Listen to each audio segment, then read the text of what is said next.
Good morning, Bahamas. You are listening to the highlights of today's Tribune news stories brought to you by your daily Bahamas headlines. Please remember to like, share, and follow our Facebook page, WhatsApp channel, and YouTube channel. Here are your stories this morning. Lead story: Zero intention of stepping down. Ambassador-at-Large Rick Fox says he has zero intention of stepping down, despite Minister of Foreign Affairs Fred Mitchell warning that diplomats who do not support the government's agenda cannot be endorsed. Speaking with the Tribune, Fox said national leaders should put country over party, adding that voter apathy is the country's true crisis. He also revealed he is exploring which constituency he may run in and whether he will align with a party or run independently. Fox says he plans to work with like-minded Bahamians and does not believe in focusing on past disagreements. Hatch sickle cell patient left lying in urine at PMH. A 28-year-old sickle cell patient recovering from surgery at Princess Margaret Hospital says she was left lying in urine overnight because no night shift nurse returned to check on her. Her family says she was ignored for hours while in severe pain, and that her condition has since deteriorated, leaving her too weak to walk.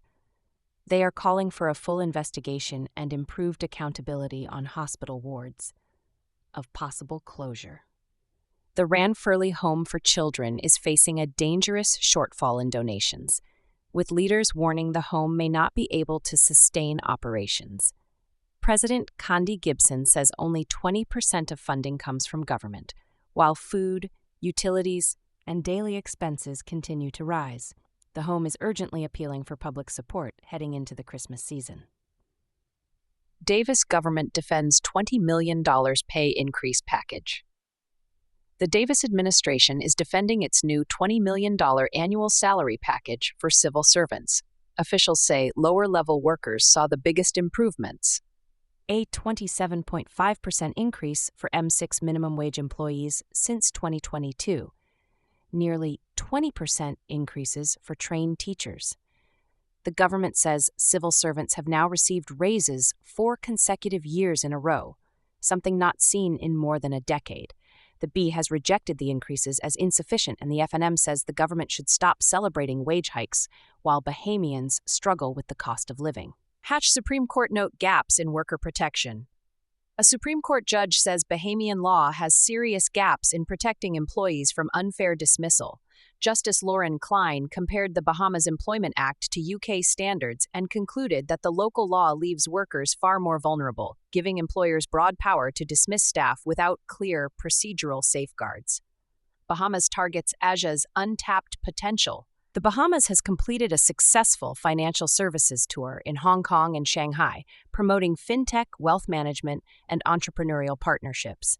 Officials say Asia holds significant untapped potential and represents one of the largest long-term growth opportunities for the Bahamian financial sector. Bahamas presses its case for IMO Council re-election. The Bahamas has presented a strong case for re-election to the International Maritime Organization Council, emphasizing maritime safety, port management, and training opportunities for young Bahamians. The delegation was led by Minister Jobeth Colby Davis, along with senior officials from the Ministry of Transport and the Bahamas Maritime Authority. Winter residents petition over golf course cutbacks. Winter residents in Grand Bahama have launched a petition after the island's only remaining 18-hole golf course drastically reduced its hours due to financial strain. Residents say the cutbacks hurt tourism, property values, and community life. Developers say operational costs have increased significantly. Great Commission feeds 1,000 for Thanksgiving. Great Commission Ministries marked 38 years of service by feeding up to 1,000 people for Thanksgiving.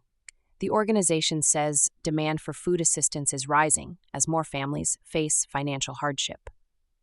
Courts and crime briefs: Guinness bottle assault. A man accused of hitting another man with a Guinness bottle has been granted bail. Theft case: a woman accused of stealing over $12,000 worth of items from 2 stores has been granted bail.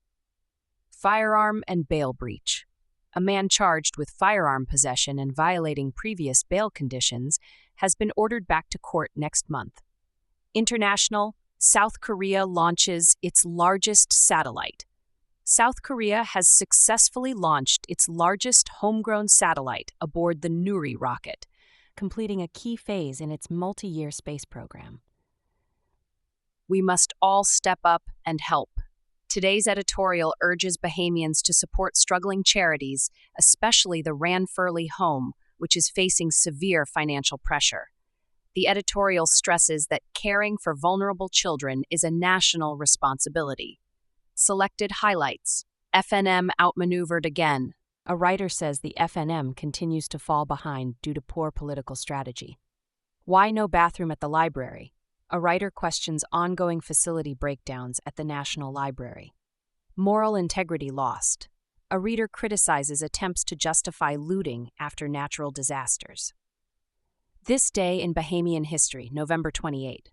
On this day, early Bahamian communities traditionally prepared for the winter trade season, marking the transition from harvest to maritime activity. That's your Tribune News Summary for today, brought to you by Your Daily Bahamas Headlines. Remember to like, share, and follow our Facebook, WhatsApp, and YouTube channels. Have a safe and productive day, Bahamas.